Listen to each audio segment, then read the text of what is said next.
Well, good evening, everybody. I hope you are doing well. First of all, thank you very much, Mr. Mayor, for this invitation to share with you the outcome of a report, or rather a research we made under the leadership of Professor Carlos Shell on the gold mining industry in Guyana. My thanks also to UNEP, to the United Nations Environmental Program, as well as to the other organizations here involved in something which is quite critical, not only in Guyana as such, but there is a worldwide problem as far as the gold mining is concerned.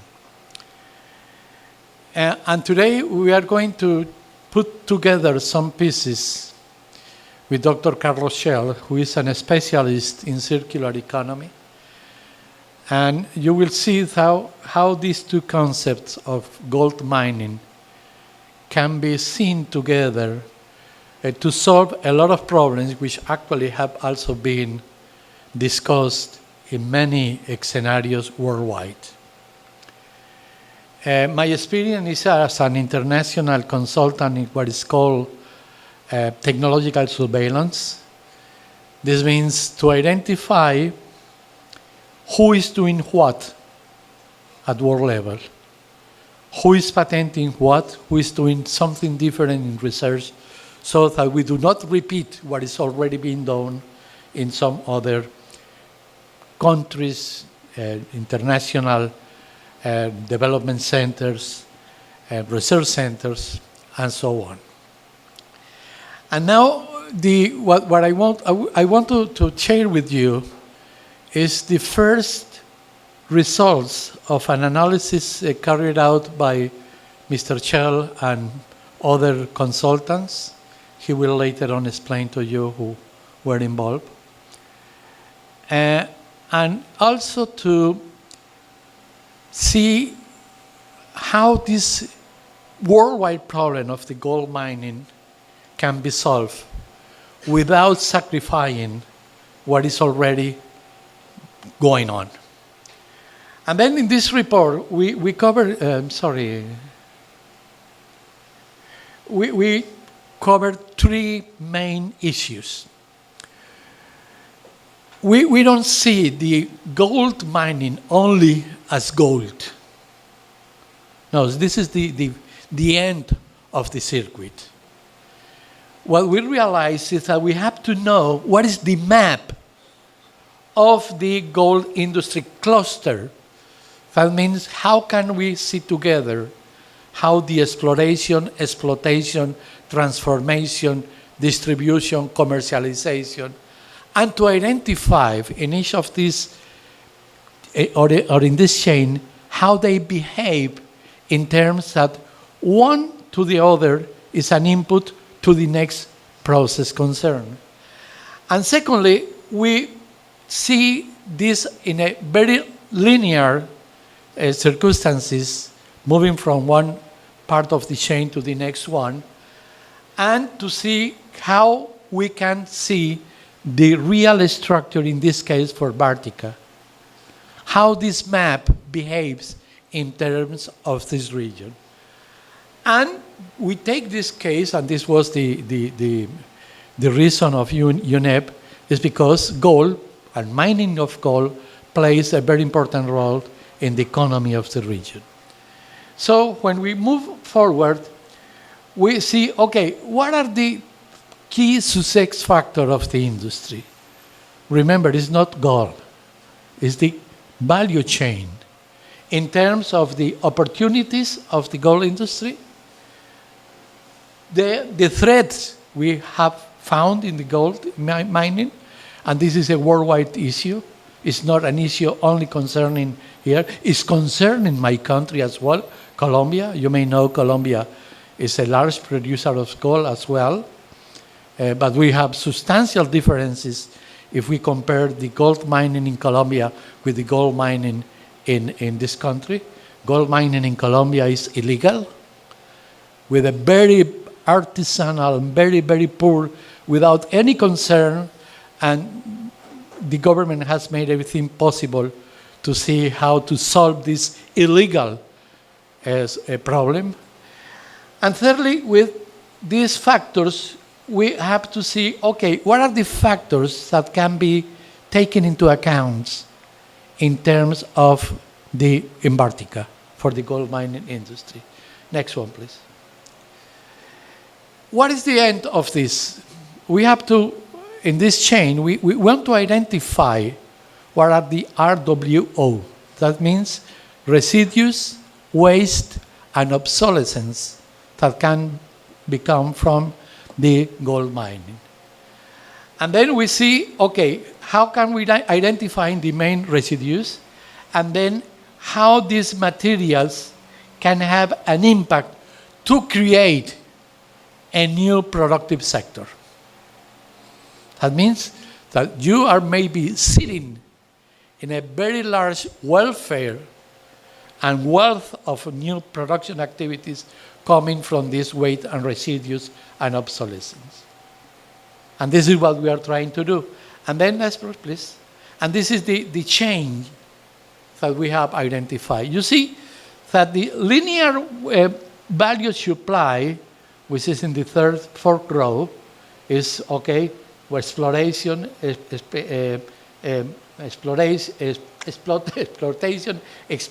transformation, unto the gold. But the most important for us is the last one. What is the residue which comes from each of these value chain? Because the business is there. And this is the new opportunities you may have, and worldwide, I repeat, is this how this can be seen. Therefore, what we do is to see this last row for each of these components and how these behave in terms of a benchmarking. Next, please. And so with this, we identify what are the critical success factors of the gold mining industry. And this is from A, you see what are the market characteristics, the core competence, infrastructure, key industrial economic factors, human capital, public policies. Continue, please. Key technological factor, key productivity factors, complementary and supporting industry, financial factors, demand factors, key social and cultural factors, and key environmental impact factors.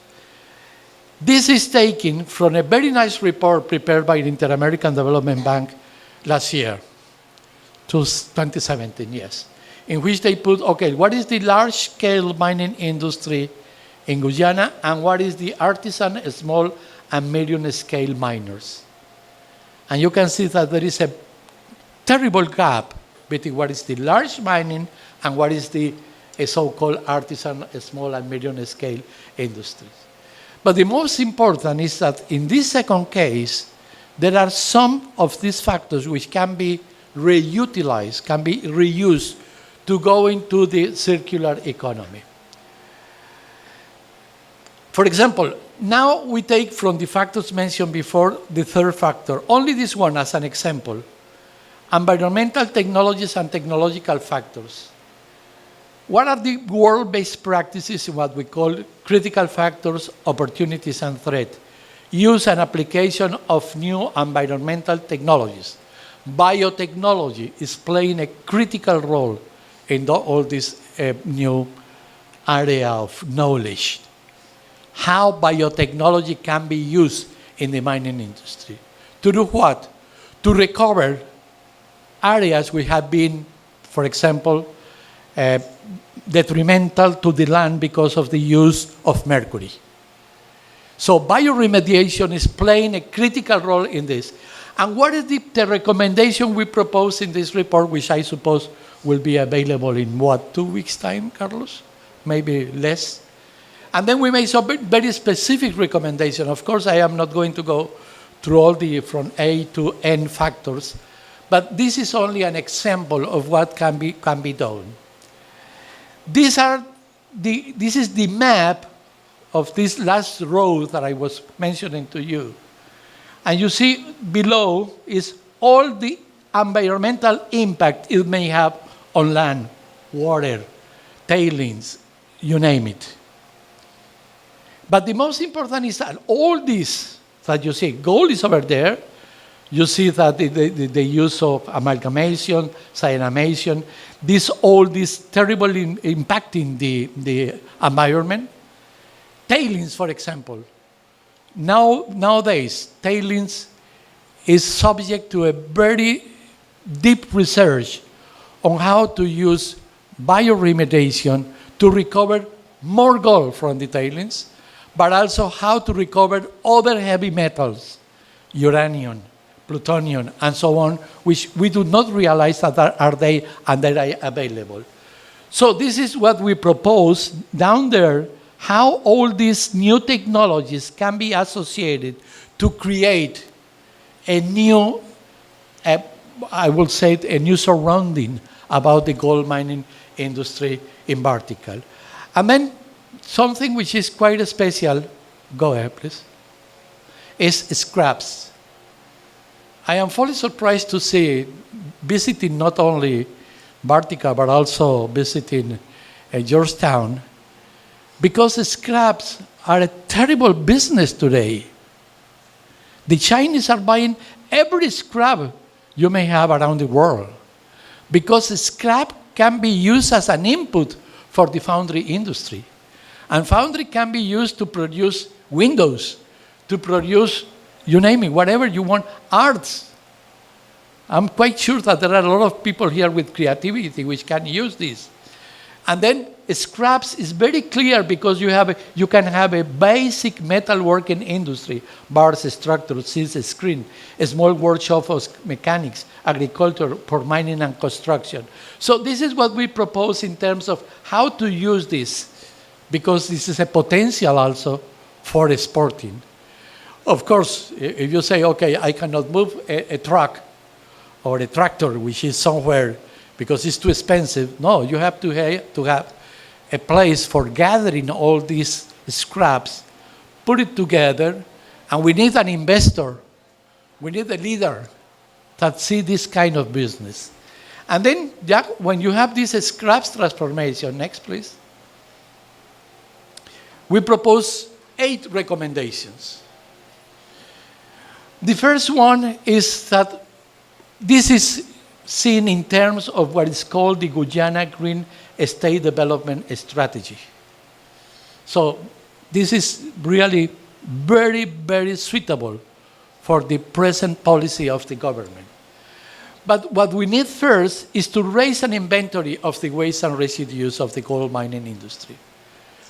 Because there is no data, no information available, not about gold, as I said, it's about the waste and residues. And today the technologies allow to raise this inventory. Using, for example, drones. You can have a dozen of drones looking at the environment, taking pictures, making sensors to identify and to see, okay, what is the wealth we may have in terms of this. And then, before please, then we have to have the inventory of these selected items. For example, another one is tires. Large trucks, tractors, cranes, and so on, they use tires. Professor Shelley is going to tell you something we have about this plastic, tailing, scrap metal, and the other dealing with what is going on with the coconut, for example, and how to use organic materials from the population to use these coconut residues as well from these areas concerned. Next, please.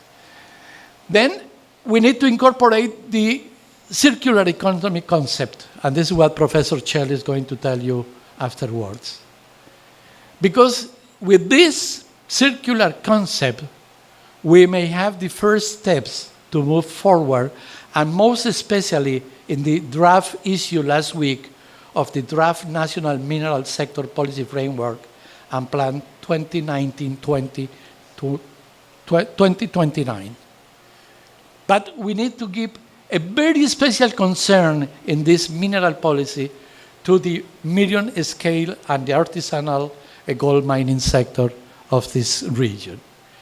Next, something is to have a think tank.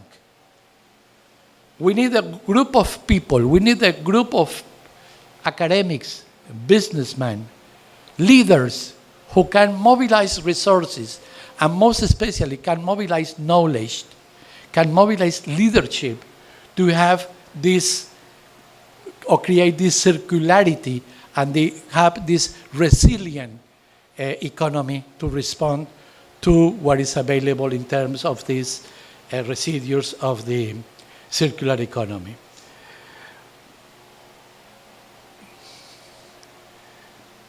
Well, this is also the same, but with one special issue: entrepreneurship.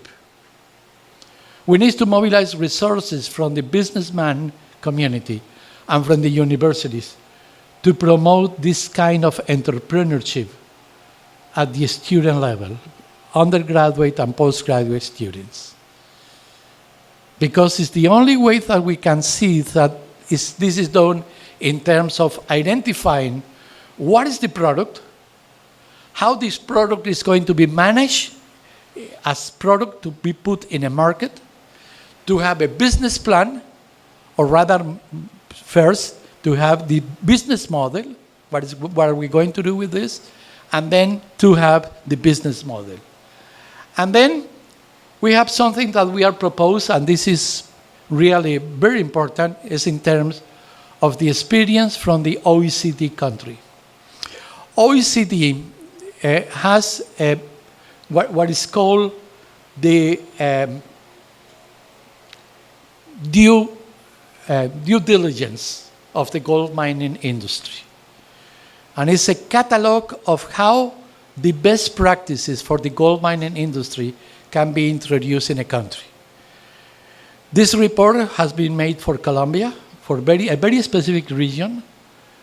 It's in the northwestern part of Colombia, in a municipality called Segovia, which is one of the most important gold producers in Colombia, in my country. And they have really made something which is, I think, is quite important. If you can look for the resources, could be through World Wide Fund, or could be through UNEP, or even the local government, because this technical assistance can help you to strengthen what is required in terms of the circular economy.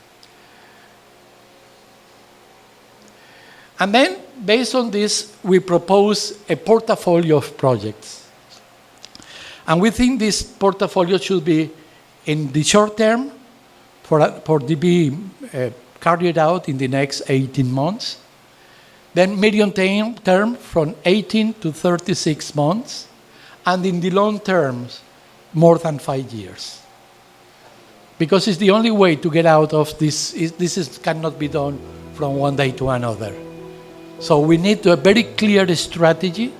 We need a strategic thinking on how are we going to put all these pieces together to create this new productive sector coming from the gold industry. Thank you very much.